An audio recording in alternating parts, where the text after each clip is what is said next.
누구라 하느냐? 예수님 당시 사람들은 다양한 대답을 하였습니다. 세례 요한, 엘리야, 예레미야, 선지자 중 하나. 오늘은 더 다양한 대답을 하고 있습니다. 모두 자신이 원하는 답을 하기 때문입니다. 오늘 영적인 암흑기를 맞이하게 된 주 원인입니다. 너희는 나를 누구라 하느냐? 질문하는 분이 원하는 답을 해야 합니다. 믿는 개인과 교회가 반드시 해야 할 대답이 있습니다. 사도신경입니다. 사도신경은 성경 전체의 요약입니다. 교리의 핵심입니다. 신앙의 전통적 유산입니다. 너희는 나를 누구라 하느냐?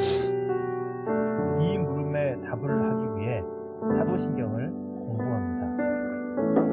사도신경을 공부함으로 사도들이 순종한 발자취를 따르고 모든 믿는 자와 모든 교회가 똑같이 고백하는 신앙을 내 입으로 고백하게 됩니다.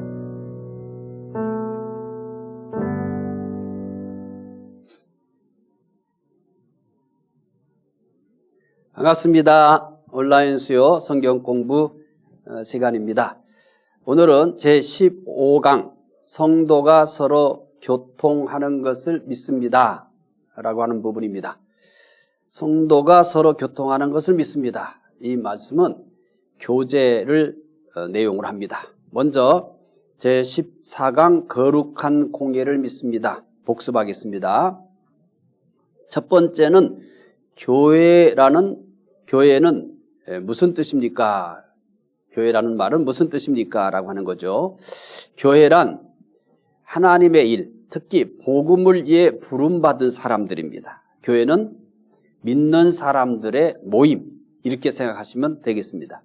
두 번째는 교회에 대한 다른 표현은 무엇이 있습니까?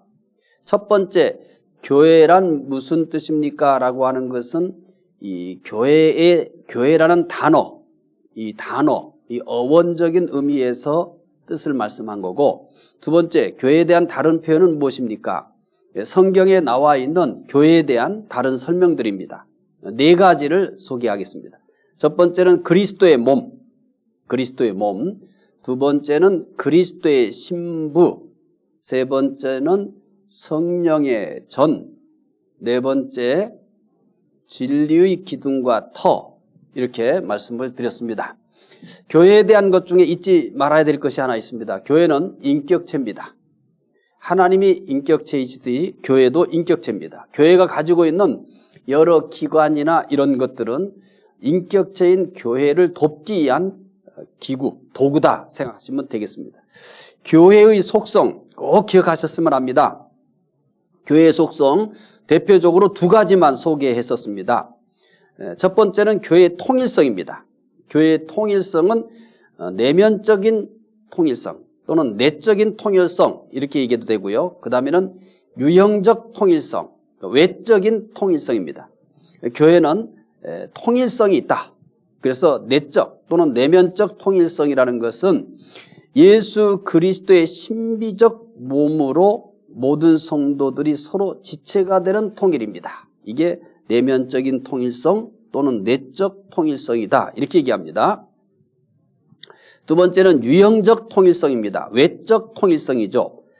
교회는 공예배의 참석과 그리고 성례의 참석 그리고 직분자를 세우는 것 등을 통해서 유형적 통일성을 가지고 있습니다. 외적인 통일성이라는 것은 주일 공예배에 성도들이 참석하는 것, 또 성례에 참석하는 것, 직분자를 세우는 것, 이런 것들은 교회의 외적 통일성을 보여주는 것이다 라고 하는 겁니다. 두 번째 교회의 속성은 거룩성입니다. 이 거룩성은 절대적 거룩과 주관적 거룩이 있습니다. 이것은 교회에도 적용되지만 개인에게도 적용되는 겁니다. 이 혼란을 겪는 것은 교회의 거룩성에 대해서도 혼란을 겪는 것은 절대적 거룩과 주관적 거룩에 대한 이해 부족에서 오는 겁니다. 성도 개인에게도 절대적 거룩과 주관적 거룩이 있어요. 이 부분에 대한 이해가 안 되면 본인도 상당히 갈등을 하게 되고 또 다른 사람의 모습에 대해서도 실망합니다. 교회도 마찬가지입니다. 교회는 절대적인 거룩과 주관적 거룩이 있다는 것을 잘 이해하시면 교회가 안고 있는 다양한 문제들에 대해서도 기도의 제목이지 실망과 갈등의 주제가 되는 것은 아닙니다. 자, 절대적인 거룩 봅시다. 교회는 절대적으로 거룩합니다. 절대적으로 거룩하다는 것은 이 하나님께서 허락하신 거룩이에요. 하나님이 주신 거룩이에요. 그러니까 이것은 누구의 행위에 의해서 거룩이 흠집 나거나 또 거룩은 상실하거나 이럴 수 없는 절대적인 거룩입니다. 교회가 절대적으로 거룩한 이유는 예수 그리스도의 의와 성령의 거룩해 하시는 역사와 하나님의 임재 때문입니다. 성도들도 개개인이 뭐냐면 절대적인 거룩성이 있습니다. 이 절대적인 거룩성은 예수 그리스도의 보혈피로 우리에게 전가된 의예요. 또 우리 안에서 성령께서 여전히 우리를 거룩하게 하시는 그 거룩함입니다. 또 하나님께서 선언한 예수 그리스도의 보혈피를 통해서 선언한 법정적 또 선언적 의의, 이것은 개인 성도에게 있어서도 절대적인 거룩입니다. 이것은 그 개인의 행위에 의해서 흠집이 나거나 또 상실될 수 없는 말 그대로 절대적 거룩입니다. 두 번째는 주관적 거룩입니다. 교회가 안고 있는 문제는 바로 주관적 거룩 부분이에요. 성도들 개개인이 안고 있는 현실적 문제들은 어느 영역에 속하는 거냐면 주관적인 거룩이라고 보시면 됩니다. 교회는 계속 거룩하지 않습니다. 교회가 세상에 있는 동안 계속 사탄의 공격을 받습니다. 또 교회의 구성원 한 사람 한 사람이 완전하지 않습니다. 그래서 교회는 계속해서 거룩해야 됩니다. 교회는 사단의 공격이 사라지는 날까지 계속 거룩해지려고 노력해야 합니다. 이 말은 사단이 사라질 때까지는 거룩하지 못한 요소들이 있다는 겁니다. 그러니까 거룩하지 못한 요소가 있다 하더라도 그렇더라도 교회는 거룩합니다. 교회의 어떤 행위에 의해서 어떤 조건에 의해서 거룩해진 것이 아니라 하나님께서 거룩하게 하셨기 때문에 그래요. 성도들 역시 마찬가지입니다. 주관적인 면에 있어서는 거룩하지 못한 요소들이 허다합니다. 그런데 하나님께서 거룩하게 하신 선언적 의미의 거룩, 또 지금 얘기하고 있는 절대적 거룩은 변함이 없습니다. 자, 네 번째, 교회의 표지가 무엇입니까? 교회의 표지라는 것은 교회인가 아닌가를 구별하는 거예요. 이거 교회냐 아니냐를 구별할 수 있는 건데 세 가지입니다. 첫째는 말씀 전파, 두 번째는 성례. 성례는 세례와 성찬으로 되어 있습니다. 그리고 마지막 세 번째는 권증입니다. 자, 신앙 고백 속에는 성도가 서로 교통하는 것을 믿는다라는 내용이 있습니다. 좀 어려운 표현이잖아요. 성도가 서로 교통하는 것을 믿는다. 익숙하지 못한, 현대인에게서는 익숙하지 못한 표현입니다.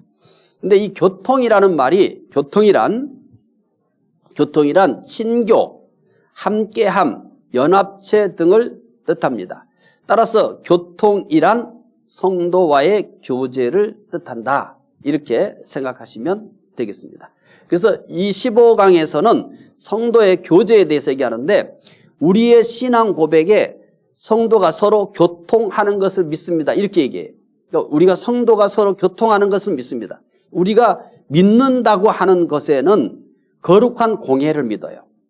교회가 거룩하다는 걸 믿는다는 겁니다. 우리의 믿음의 내용에는 성부 하나님, 성자 하나님, 성령 하나님에 대한 믿음만 있는 게 아니라는 얘기예요. 교회도 믿는다는 거예요. 교회 뭘 믿는다는 거죠? 교회가 거룩하다라는 걸 믿는 겁니다. 그러니까 현실적으로 거룩하지 못한 부분들을 보게 됩니다. 그래도 우리는 이렇게 고백해요. 거룩한 공예를 믿습니다. 교회에 대한 신앙 고백이에요. 교회를 믿는 거예요. 거룩한 교회임을 믿는 거예요. 그 다음에 믿는 게 뭐냐면 성도가 서로 교통하는 것을 믿어요.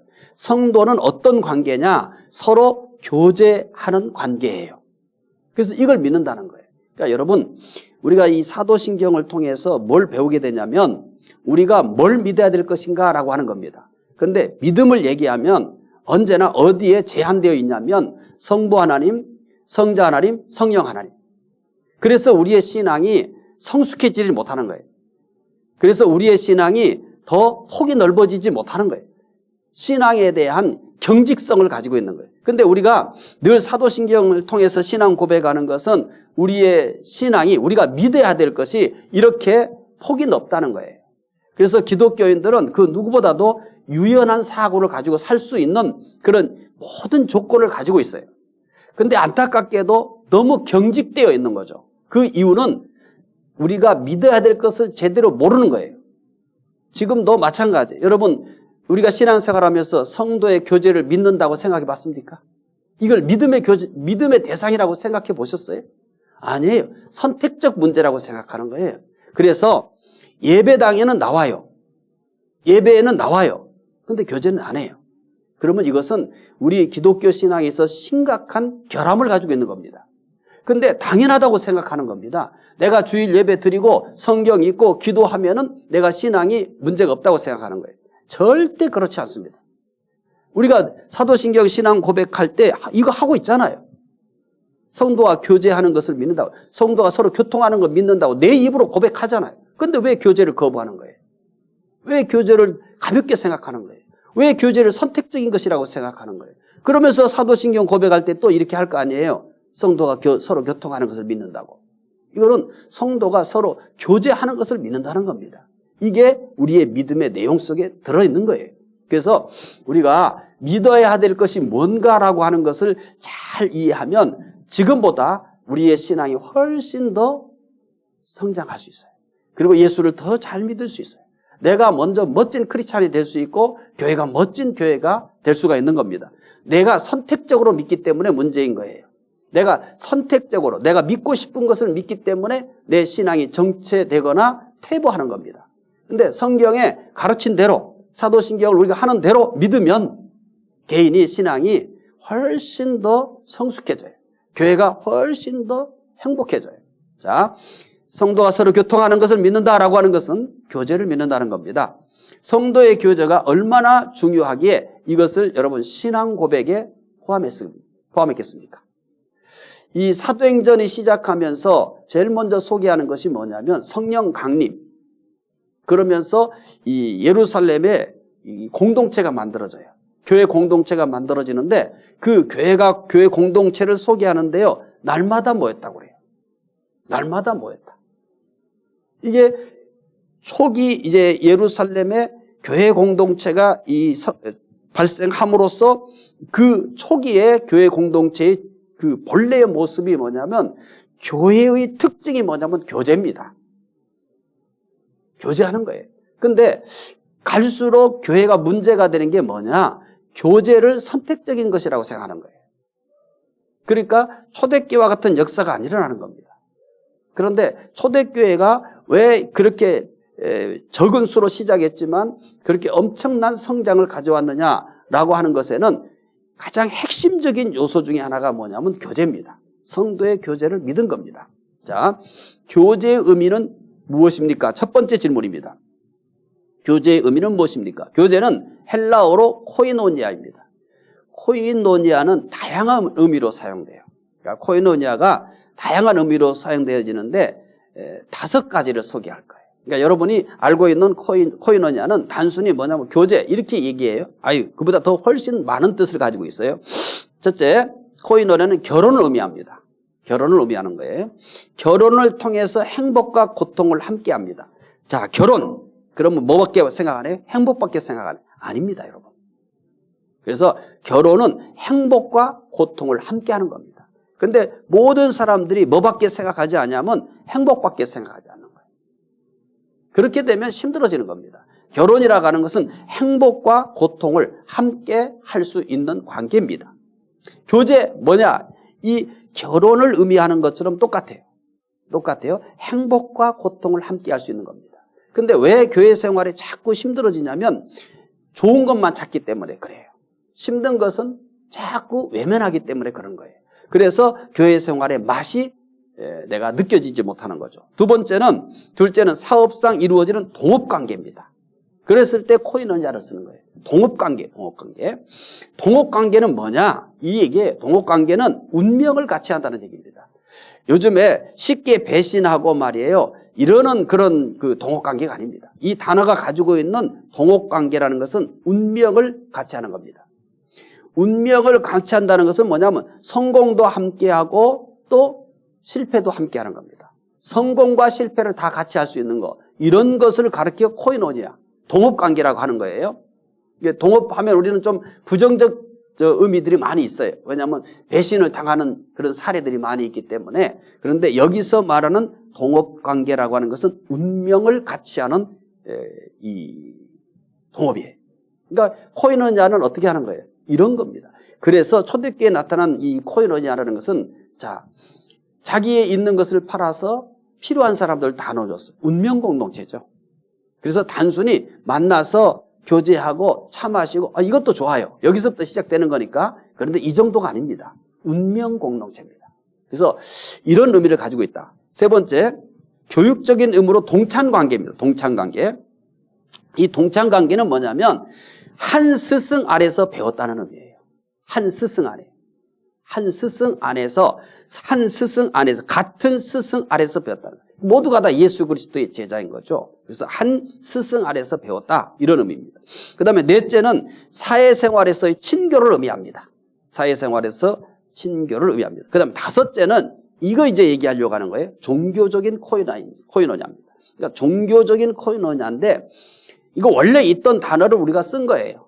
종교적인 코이노니아입니다. 종교적인 코이노니아의 특징이 뭐냐? 이거 꼭 기억하셔야 됩니다. 우리가 기독교에서 교제라는 게 뭐냐라고 하는 거예요. 기독교에서 교제. 이 기독교에서 말하는 교제의 특징을 이해하지 못하면 여러분 아무리 오래 신앙생활에서도 진정한 교제는 이루어지지 않습니다. 그러면 종교적인 코이노니아는 하나님과 사람과 관계 속에서 만들어지는 겁니다. 하나님과 사람과의 관계 속에서 만들어지는 거예요. 코이노니아는 육적인 것과 영적인 것을 포함하는 거예요. 하나님과 사람과의 관계 속에서 만들어진다는 것은 바로 종교적 코이노니아는 육적인 것과 영적인 것을 다 포함한다, 이런 의미입니다. 전인적 교제입니다.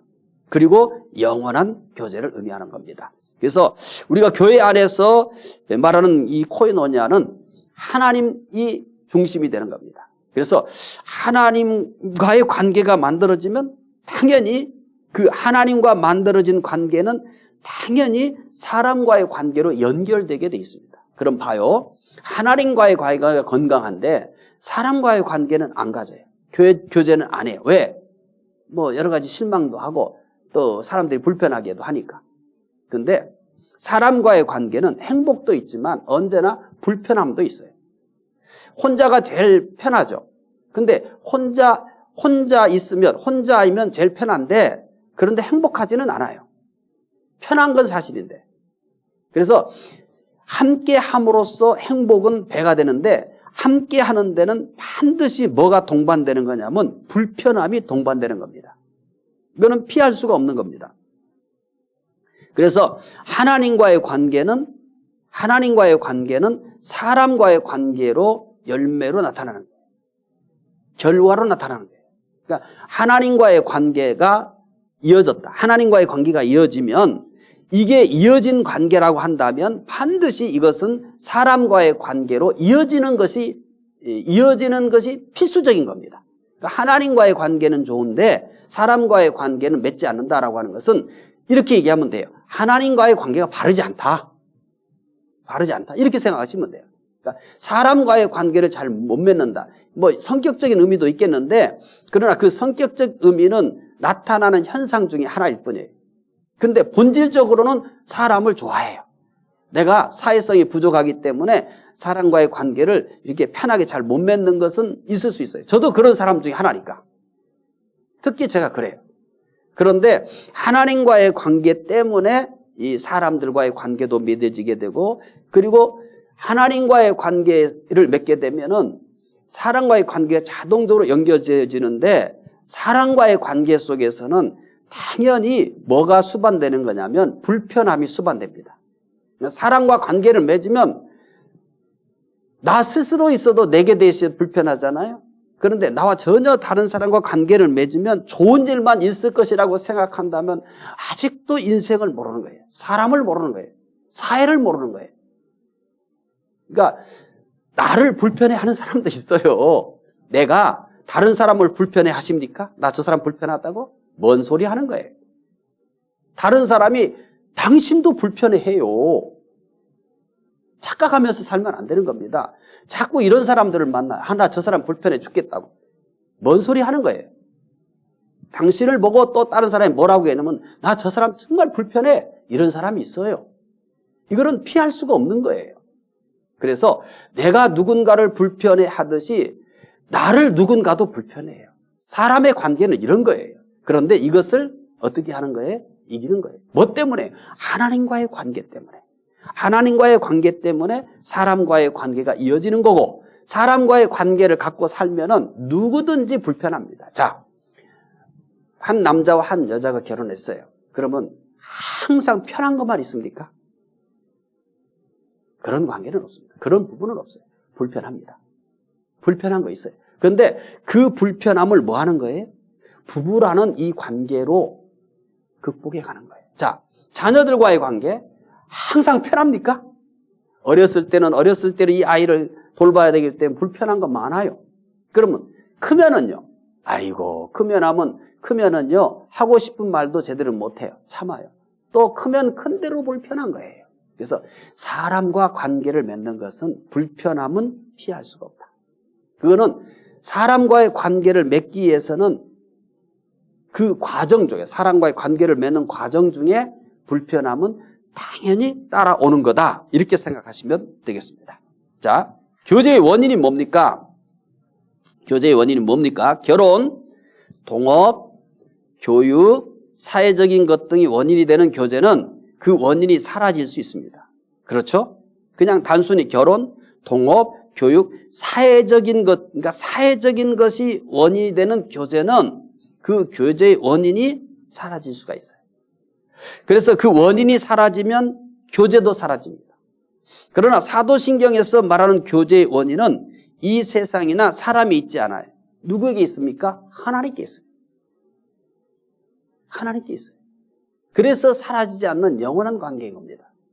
그런데 이 교인과의 관계, 교회 안에서 이 교제도 사회적인 그런 교제처럼 하는 이들이 태반입니다. 이건 왜 그럴까? 성도가 서로 교통하는 것을 믿습니다라고 하는 것을 배워본 일이 없는 거예요. 이게 뭘 의미하는지를 모르는 거예요. 이것은 하나님과 관계 때문에 맺어진 관계예요. 그러면 하나님과의 관계가 끊을 수 없는 관계죠. 그러면 하나님과의 관계 때문에 맺어진 사람과의 관계도 끊어질 수 없는 관계입니다. 그래서 불편해도 이 성도와의 교제는 끊을 수 없는 관계예요. 자, 요한복음 1장 12절 읽어봅시다. 영접하는 자 곧 그 이름을 믿는 자들에게는 하나님의 자녀가 되는 권세를 주셨으니. 자, 믿는 자들에게는 하나님의 자녀가 되는 권세를 주셨어요. 뭐 때문에 자녀입니까? 하나님 때문에. 다 하나님을 아버지라 부르니 성도들은 다 하나님의 자녀인 거예요. 그러니까 하나님을 아버지라 부르잖아요. 나도 아버지라 부르고 옆 사람도 아버지라고 부르고 그러면 서로가 무슨 관계가 되는 거예요?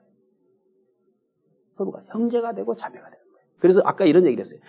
이 기독교에서의 교제라는 것은 하나님과의 관계가 성립이 되면 하나님과의 관계를 맺어지게 되면 옆에 있는 것은 저절로 이어질 수밖에, 발생할 수밖에, 일어날 수밖에 없는 관계다. 로마서 8장 14절부터 16절 읽어봅시다. 무릇 하나님의 영으로 인도함을 받는 사람은 곧 하나님의 아들이라. 너희는 다시 무서워하는 종의 영을 받지 아니하고 양자의 영을 받았으므로 우리가 아빠 아버지라 부르짖느니라. 성령이 친히 우리 영과 더불어 우리가 하나님의 자녀인 것을 증거하시나니. 하나님은 우리를 자녀로 삼으셨습니다. 믿는 자는 누구든지 하나님의 자녀가 되어 하나님을 아버지라고 부릅니다. 이 말은 믿는 자는 모두 형제요 자매라는 의미입니다. 또한 믿는 자는 하나님의 가족이라는 의미입니다. 사도신경에서 말하는 교제의 원인은 하나님께 있습니다. 믿는 사람들은 하나님의 가족이기 때문에 교제해야 합니다. 믿는 사람들의 교제는 이 땅에서만 있지 않습니다. 하나님 나라에서도 계속되는 관계입니다. 하나님과의 관계가 계속된다면 성도들과의 관계도 계속됩니다. 그런데 잊지 마십시오. 사람들과의 관계는 뭐를 수반한다? 불편함을 수반한다. 한 남자와 한 여자가 결혼해도 둘의 관계는 행복한 관계만 계속되는 게 아니에요. 행복한 관계도 있지만 결혼한 순간부터 불편한 관계도 따라오게 돼 있습니다. 내가 자녀를 낳았습니다. 그러면 자녀와의 관계에서 행복한 관계도 있지만 자녀와의 관계가 만들어지는 순간부터 불편한 관계도 같이 가는 겁니다. 이것은 피할 수 없는 관계다. 그렇게 생각하시면 됩니다. 세 번째, 교제의 방법은 무엇입니까? 교제의 방법. 교제의 방법, 제가 가장 중요한 몇 가지를 소개해 드리려고 합니다. 첫째, 교제는 어떻게 해야 돼요? 만나야 합니다. 만나야 돼요. 사도행전 2장 46절 읽어봅시다.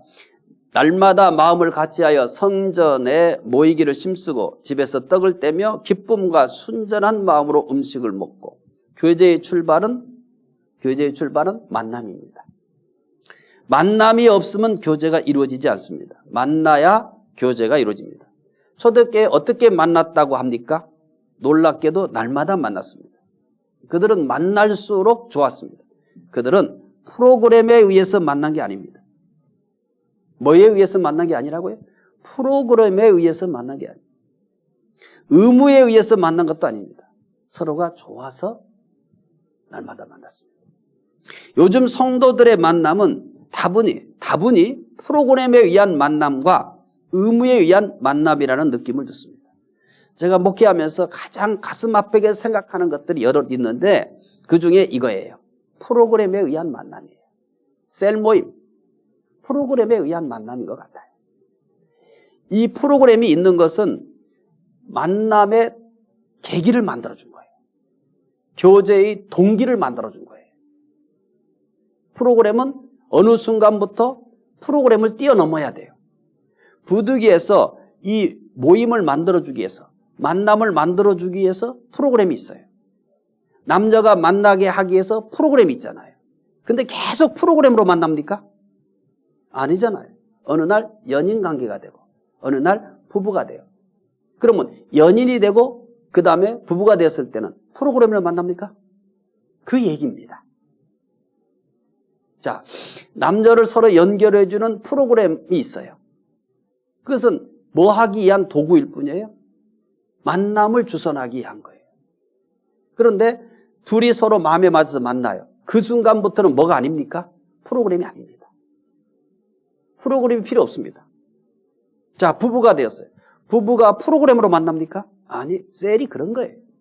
셀 모임에 프로그램이 있는 것은 성도의 교제를 어떻게든지 갖게 하기 위한 동기부여예요.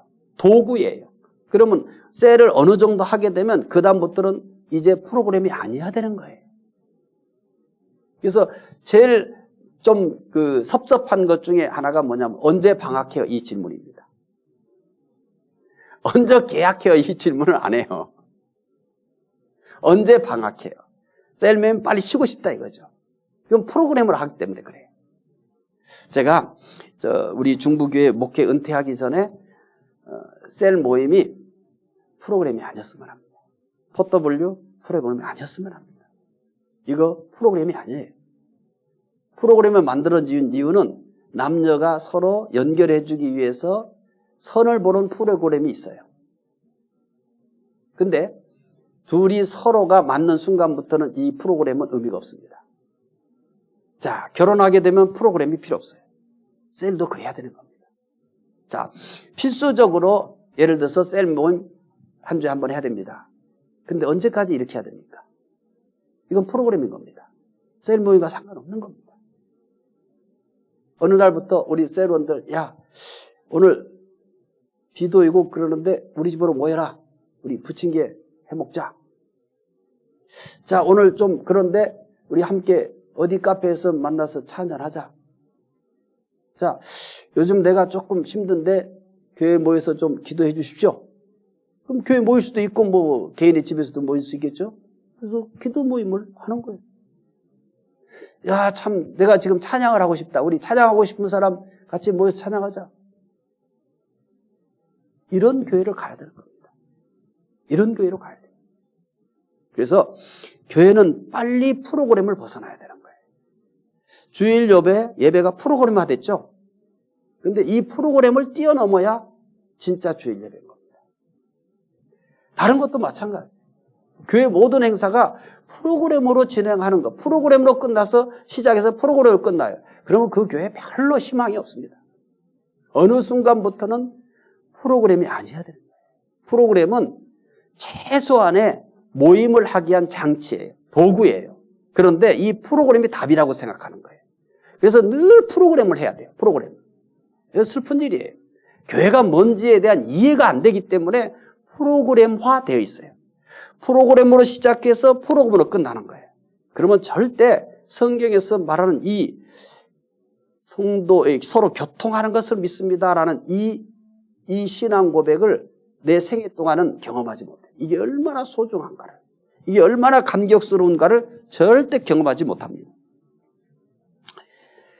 자, 우리 성도들은 프로그램에 의해서 만나면 안 된다고 그랬어요. 그런데 프로그램은 이제 교제를 하기 위한 도구에 불과한 거예요. 초대교회와 같은 공동체를 꿈꾼다면 빨리 프로그램을 넘어서야 돼요.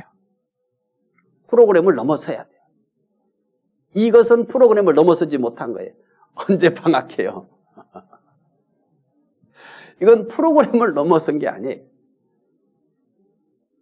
방학과 뭔 상관이 있어요? 이것은 셀 모임을 더 효과적으로 하기 위해서 휴식을 주는 것에 불과한 거예요. 근데 우리는 휴식을 안 해도 셀 모임 아주 행복하게 할 수 있다. 그럴 경우는 교회가 방학이라고 해도 뭐 셀 모임을 할 수 있겠죠. 그래서 프로그램이 아니라 서로 좋아서 만날 수 있어야 된다. 그래서 우리 리더들은 이 꿈을 가져야 돼요. 프로그램을 넘어서는 셀을 하자. 팀장들, 팀 모임을 프로그램을 넘어선 모임을 하자. 자, 공동체장들 꿈이 있어야 돼요. 꿈이 있어야 되는데 이런 꿈을 꿨으면 좋겠어요. 뭐 많은 우리 가족들이 늘었으면 좋겠죠. 그런데 그것은 우리가 당장 할 수는 없잖아요. 당장 할 수 있는 건 뭘까요? 공동체 축제, 프로그램을 넘어선 축제를 한번 해보자. 자, 셀 모임, 이제 프로그램을 뛰어넘는 셀 모임을 꿈꿔보자. 팀 모임, 프로그램을 뛰어넘는 팀 모임을 가져보자. 이걸 한번 가져보세요. 저는 그런 꿈을 꾸고 있어요. 그래서 제가 목회 은퇴하기 전에 그런 중부교회가 됐으면 좋겠다. 제가 가지고 있는 꿈 중에 하나입니다. 자, 두 번째, 마음을 같이 해야 합니다. 사도행전 2장 26절, 46절 읽어봅시다. 날마다 마음을 같이하여 성전에 모기를 심쓰고 집에서 떡을 떼며 기쁨과 순전한 마음으로 음식을 먹고. 초대교회는 날마다 만나는 횟수만 많지 않았어요. 교제에서 만나는 횟수보다 중요한 것이 있습니다. 마음입니다. 초대교회는 날마다 만났을 뿐만 아니라 마음을 같이하여 만났습니다. 세상에서 어떤 사람이 가장 좋을까요? 마음이 같은 사람이 가장 좋습니다. 마음이 같은 사람. 마음이 같은 사람들은 편하기 때문이에요. 자, 왜 편할까요? 불편함이 없을까? 있습니다. 불편함이 있어도 마음이 같으면 그 불편함은 충분히 해소를 하는 겁니다. 사람은 무조건 사람과 관계가 생기면은 불편함은 반드시 따라 붙습니다. 그런데 중요한 것은 마음이 같으면 이 불편함은 충분히 해소가 됩니다. 근데 관계가 있는데 불편함이 왜 해소가 되지 않느냐? 성격 때문이 아니에요. 마음을 같이 하지 않기 때문에 그런 거예요. 그게 답입니다. 아무리 많은 것을 주고 아무리 많은 것을 해도 마음이 같지 않으면 좋아하지 않습니다. 마음이 편하지 않기 때문에 그렇습니다. 초대교회와 같은 교제를 꿈꾸고 있습니까? 그러면 마음을 같이 하십시오. 아무리 많이 모여도 아무리 자주 모여도 마음을 같이 하지 않는다면 우리가 성도가 서로 교통하는 걸 믿습니다라고 하는 이 믿음에 도달하지 못합니다. 초대교회의 가장 중요한 교제의 원리는 마음을 같이 한 겁니다. 사도행전 4장 32절 또 읽어봅시다. 믿는 무리가 한 마음과 한 뜻이 되어 모든 물건을 서로 통용하고 자기 재물을 조금이라도 자기 것이라 하는 이가 하나도 없다. 여기에 한 마음과 한 뜻 나오죠? 고린도전서 1장 10절 또 읽어봅시다. 형제들아, 내가 우리 주 예수 그리스도의 이름으로 너희를 권하노니 모두가 같은 말을 하고 너희 가운데 분쟁이 없이 같은 마음과 같은 뜻으로 온전히 합하라. 고린도후서 13장 11절 또 읽어봅시다. 마지막으로 말하노니 형제들아 기뻐하라. 온전하게 되며 위로를 받으며 마음을 같이하여 평안할지어다. 또 사랑과 평강의 하나님이 너희와 함께 계시리라. 거룩하게 입맞춤으로 서로 문안하라. 빌립보서 2장 2절입니다. 마음을 같이하여 같은 사랑을 가지고 뜻을 합하며 한 마음을 품어라고 말합니다. 성경은 이처럼 같은 마음을 품으라고 합니다. 같은 마음이 교제의 근본이 되기 때문입니다. 같은 마음을 품으려면 어떻게 합니까? 같은 마음을 품으라 이렇게만 하면 안 되잖아요. 그럼 같은 마음을 품기 위해서 어떻게 해야 되느냐? 로마서 12장 16절 읽어봅시다. 서로 마음을 같이 하며 높은 데 마음을 두지 말고 도리어 낮은 데 처하며 스스로 지혜 있는 채 말라. 같은 마음을 품으려면 높은 데 마음을 두지 말아야 합니다. 높은 데 마음을 두지 말라는 것은 교만하지 말라는 의미입니다. 서로가 교만한 마음을 버리고 겸손할 때 같은 마음을 품을 수 있습니다. 자, 사람과 자주 부딪히거나 가정에서 자주 부딪히는 가장 큰 이유 중에 하나가 뭔지 아십니까? 쉽게 얘기하면 교만한 겁니다. 자꾸 생각이 다르다라는 것으로 그럴듯하게 포장을 해요. 생각이 다르다라는 것으로 이 포장지를 예쁜 포장지를 한 겁니다. 아닙니다. 교만한 겁니다. 교만이 다툼을 일으킵니다. 성경이 그렇게 진단해요. 다툼이 어디로부터 오느냐? 거만한 마음입니다. 왜 사람이 불편해지는가? 교만하기 때문에 그런 겁니다. 마음을 같이 하려면 높은 데 마음을 두지 마라. 겸손한 사람은 다툼이 있어도 쉽게 피할 수 있고요. 해결을 할 수 있습니다. 낮은 데 마음을 두면. 근데 내가 자꾸 교만한 거예요. 그래서 교만한 마음을 가지고는 끊임없이 다툼을 일으킵니다. 그러니까 성격의 차이다라고 포장을 하지만 실제는 성경은 성격의 차이라고 하지 않습니다. 교만합니다. 교만함. 자, 세 번째입니다. 하나님을 찬양해야 합니다. 사도행전 2장 47절 읽어보십시다. 하나님을 찬미하며 또 온 백성에게 칭송을 받으니 주께서 구원받는 사람을 날마다 더하게 하시느니라. 하나님을 찬미했다. 자, 보십시다. 믿는 사람들의 교제의 중심이 무엇입니까? 믿는 사람들의 교제의 중심은 하나님입니다. 하나님 때문에 만납니다. 하나님 때문에 한 가족입니다. 정확하게 기억하셔야 됩니다. 따라서 믿는 사람들의 교제의 중심은 하나님입니다. 그래서 초대교회 성도들은 하나님을 찬송했습니다. 교제의 중심은 하나님입니다. 우리 셀의 DNA가 뭐예요? 예수님이잖아요. 셀의 DNA가 뭐냐 물으면 예수님이에요. 그래서 하나님의 임재를 경험을 해야 됩니다. 여기서부터 교제가 출발하는 겁니다. 그런데 셀이 재미가 없다. 마음에 맞지 않는 사람이 있다. 그러면 저는 이런 말을 해요. 아니, 가정에서 항상 재밌어요? 매일 재밌어요? 아니잖아요. 우리는 재미는 두 번째예요. 왜 모이냐 하면 하나님 때문에 모이는 겁니다. 하나님 때문에 모이는 거예요. 다른 사람과 내가 다르다는 것은 하나님과의 관계보다 중요하지 않아요. 저 사람 나하고 안 맞아. 이게 더 중요해요? 하나님이 더 중요해요? 하나님과의 관계가 더 중요해요? 하나님과의 관계보단 나 저 사람 마음에 안 들어. 이게 더 영향력이 큰 거예요. 그래서 관계가 깨지는 거예요. 그런데 나는 하나님과의 관계가 더 중요해. 그러면 이 하나님과의 관계를 소중히 여기면 당연히 나와 다른 사람과 관계를 맺는데 이 불편함을 극복할 수 있습니다. 하나님과의 관계를 소중히 여기기 때문에 내가 이 사람과의 관계를 맺는 거예요. 마음에 들기 때문이 아니야. 편하기 때문이 아니라. 사람은 편한 사람만 없습니다. 사람은 누구를 만나든지 아무리 마음에 드는 사람을 만나도 불편할 수밖에 없습니다. 내가 아니니까. 그런데 그것을 이길 수 있는 이유가 뭐냐면 하나님과의 관계. 하나님을 내가 아버지라 하듯이 이 사람도 하나님을 아버지라 불러요. 그래서 우리는 형제와 자매인 거예요.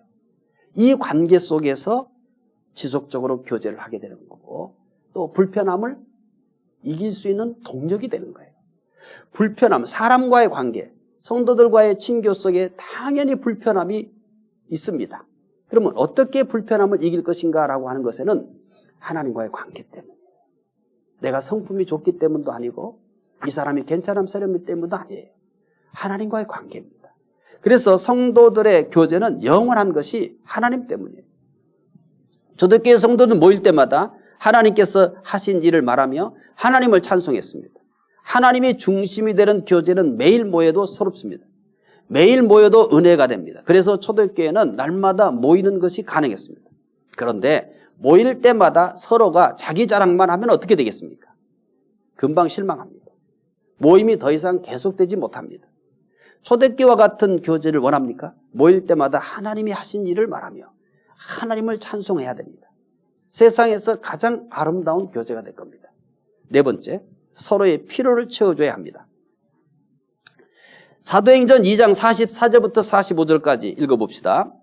믿는 사람이 다 함께 있어 모든 물건을 서로 통용하고 또 재산과 소유를 팔아 각 사람의 필요를 따라 나눠주고.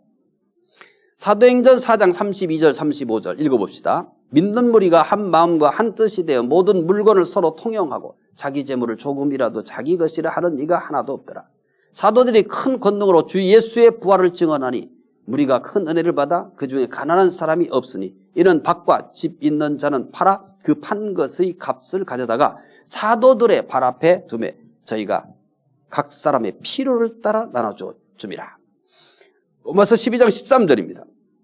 성도들의 쓸 것을 공급하며 손 대접하기를 심쓰라.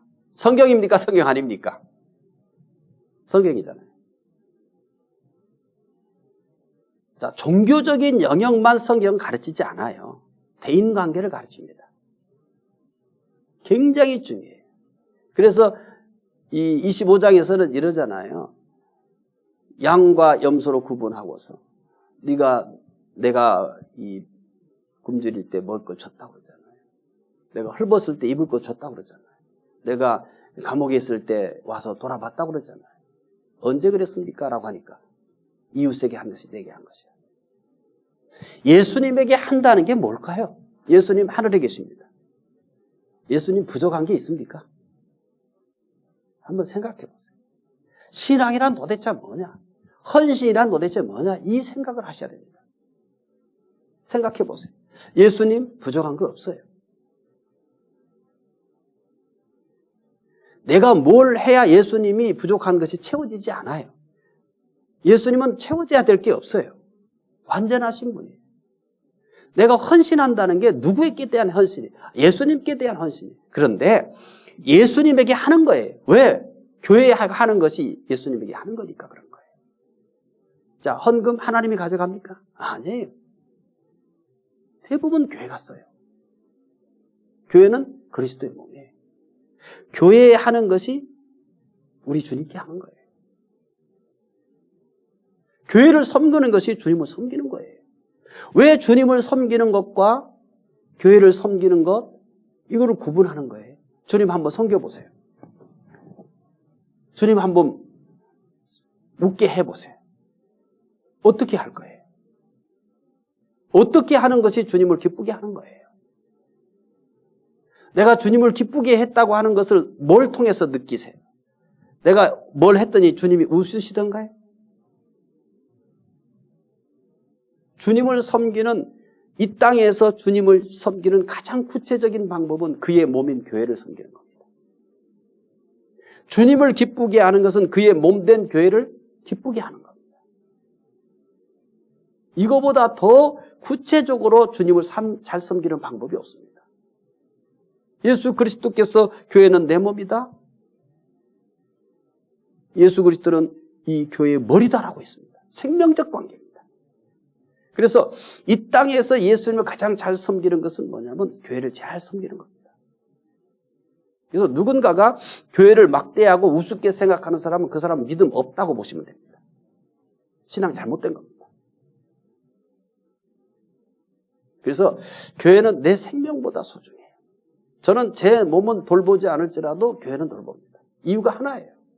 나는 이것을 교회 몸이라 생각하기 때문에 그래요. 성도들을 교회 몸이라 생각하고 이 예배당들은 성도들이 모여서 예배드리는 공간이고 성도들이 모여서 교제하는 공간이에요. 그래서 제 몸보다 더 소중히 여기면 여겼지 그냥 건물로 생각하지 않습니다. 가장 중요한 이유가 뭐냐면 제 신앙이 그래요.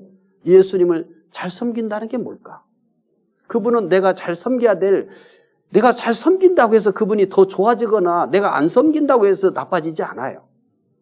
그럼 뭘 얘기하는 걸까? 성경에 보니까 교회는 몸이라는 겁니다. 교회는 내가 잘 섬길수록 좋아져요. 내가 게을리할수록 게을리하고 내가 소홀히 할수록 교회는 게을리한 것에 대해서 나타나요. 아, 그래요. 내가 예수를 가장 이 땅에서 적어도 우리가 예수님을 얼굴로 대면하지 못하잖아요.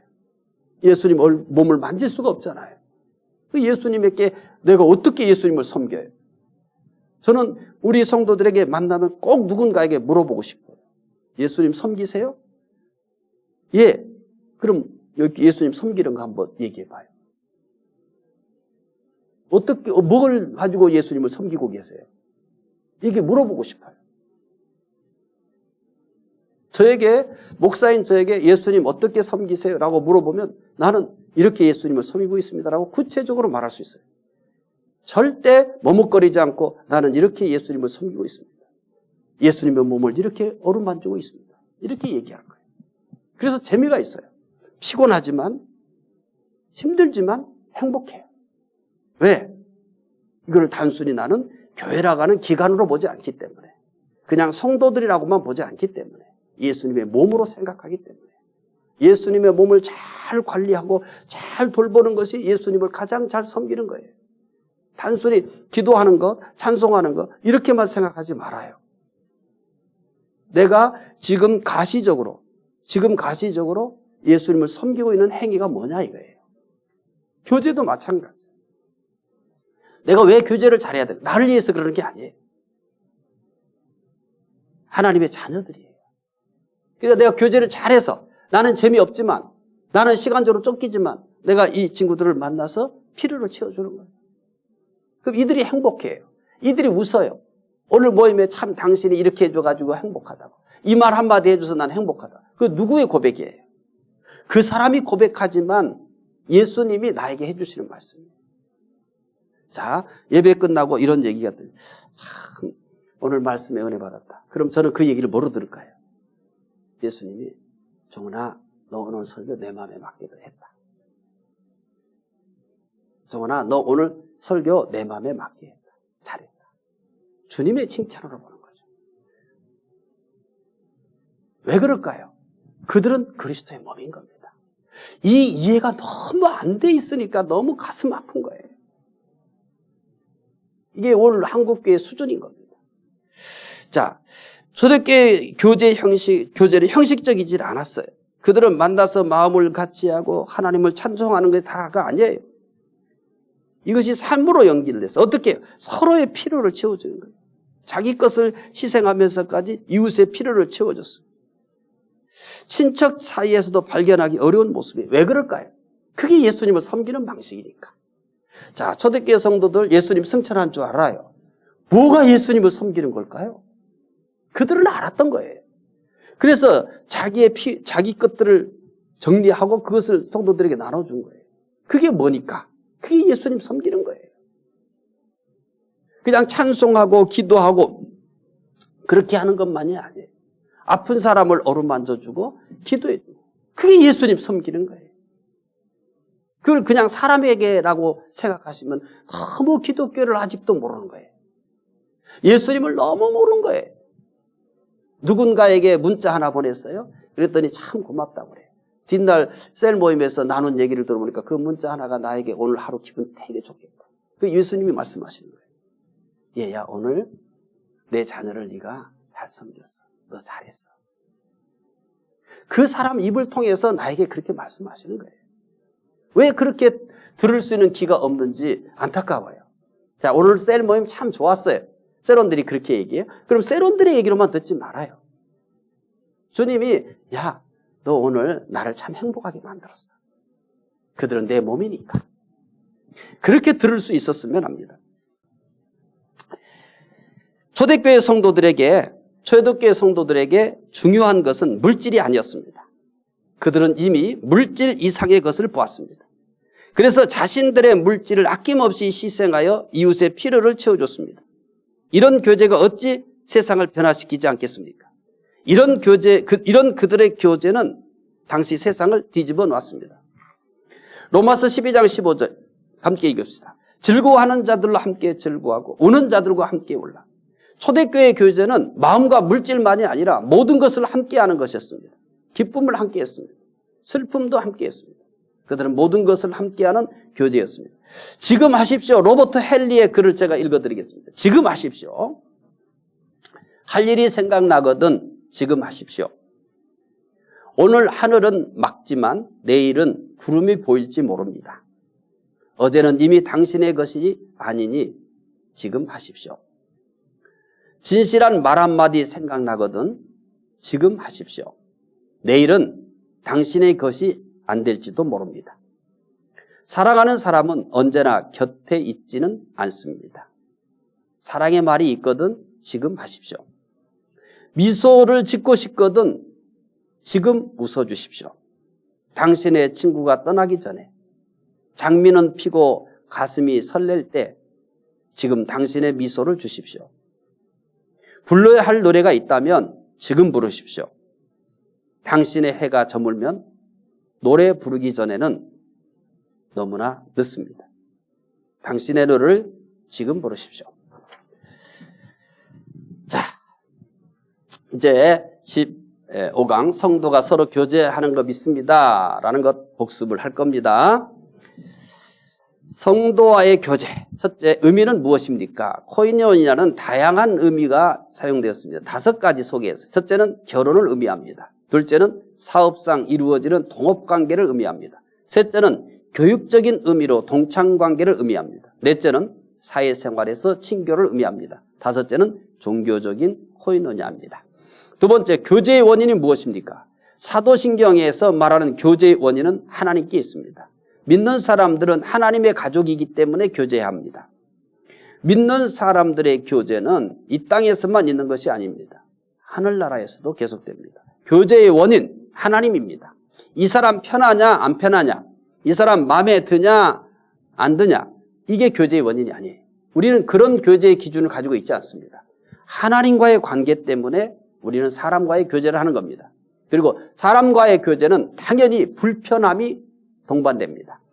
내가 이렇게 얘기하면 안 돼. 나 저 사람 불편해. 그러면 누군가도 나에 대해서 나 저 사람 불편해. 이렇게 말한다는 사실을 잊지 마십시오. 나도 누군가에게 불편한 사람입니다. 그러니까 자꾸 누구 불편하다고 말하고 다니지 말아요. 여러분이 말한 숫자보다 더 많은 말이 나를 불편하게 여긴다고 말할 수도 있습니다. 우리는 사람과의 관계는 불편을 전제로 합니다. 그런데 이걸 이길 수 있는 동기가 있어요. 동력이 있어요. 그게 뭐예요? 하나님과의 관계입니다. 그도 하나님을 아버지라 부르고 나도 하나님을 아버지라 부릅니다. 그래서 자녀인 겁니다. 하나님 때문에 교제하는 겁니다. 세 번째, 교제 방법은 무엇입니까? 첫째, 만나야 합니다. 둘째, 마음을 같이 해야 됩니다. 셋째, 하나님을 찬양해야 합니다. 넷째, 서로 필요를 채워줘야 합니다. 자, 사도신경 서로 교통하는 것을 믿습니다가 신앙 내용이라는 거 아시겠습니까? 교제, 성도가 서로 교제하는 것을 믿습니다라고 우리는 믿음의 내용 속에 들어있다는 걸 잊지 마셔야 됩니다. 그만큼 교제가 중요하다는 얘기입니다. 기도하겠습니다. 하나님, 우리의 신앙 고백 중에는 성도가 서로 교통하는 것을 믿습니다라고 하는 신앙 고백이 있습니다. 성부 하나님을 믿고 성자 하나님을 믿고 성령 하나님을 믿는 것처럼 성도가 서로 교제하는 것도 믿는다는 얘기입니다. 우리의 신앙의 핵심 내용입니다. 하나님, 사람과의 관계는 어쩔 수 없이 불편이 동반됩니다. 부부도 불편이 동반되고 있고 자녀와의 관계도 불편은 피할 수가 없습니다. 그런데 불편한 것이 우리의 교제를 방해할 수 없는 이유가 있습니다. 하나님과의 관계입니다. 불편함보다, 사람과의 관계의 불편함보다 하나님과의 관계가 더 큰 영향력을 가지고 있기 때문입니다. 하나님, 우리가 모두 다 하나님을 아버지라 부르는 하나님의 자녀들입니다. 하나님이 교제의 중심이 되어가게 해 주시옵소서. 특별히 우리 중부 가족들이 프로그램에 의한 교제가 아니게 해 주옵소서. 셀 모임이든 팀 모임이든 공동체 축제든 프로그램으로 시작했지만 빠른 시간 내에 프로그램을 뛰어넘는 성경에서 약속하고 있는, 또 우리가 사도신경을 통해서 성도가 서로 교통하는 것을 믿는다고 하는 이 믿음대로 정말 아름다운 교제로 이어져 갈 수 있도록 도와주시기 바랍니다. 감사하며 예수님 이름으로 기도드리옵나이다. 아멘. 너희는 나를 누구라 하느냐? 예수님 당시 사람들은 다양한 대답을 하였습니다. 세례 요한, 엘리야, 예레미야, 선지자 중 하나. 오늘은 더 다양한 대답을 하고 있습니다. 모두 자신이 원하는 답을 하기 때문입니다. 오늘 영적인 암흑기를 맞이하게 된 주 원인입니다. 너희는 나를 누구라 하느냐? 질문하는 분이 원하는 답을 해야 합니다. 믿는 개인과 교회가 반드시 해야 할 대답이 있습니다. 사도신경입니다. 사도신경은 성경 전체의 요약입니다. 교리의 핵심입니다. 신앙의 전통적 유산입니다. 너희는 나를 누구라 하느냐? 이 물음에 답을 하기 위해 사도신경을 공부합니다. 사도신경을 공부함으로 사도들이 순종한 발자취를 따르고 모든 믿는 자와 모든 교회가 똑같이 고백하는 신앙을 내 입으로 고백하게 됩니다.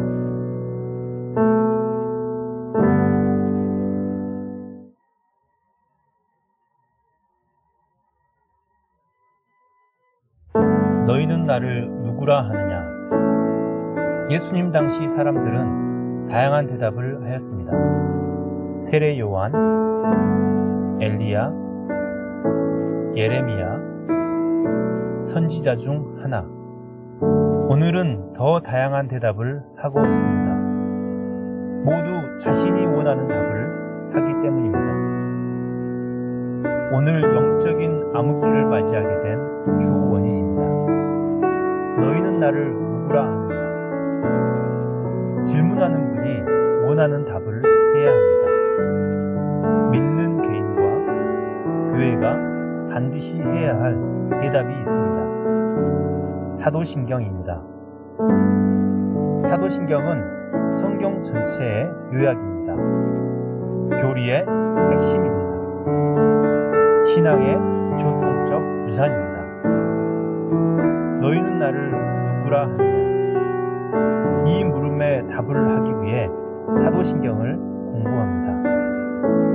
사도신경을 공부함으로 사도들이 순종한 발자취를 따르고 모든 믿는 자와 모든 교회가 똑같이 고백하는 신앙을 내 입으로 고백하게 됩니다.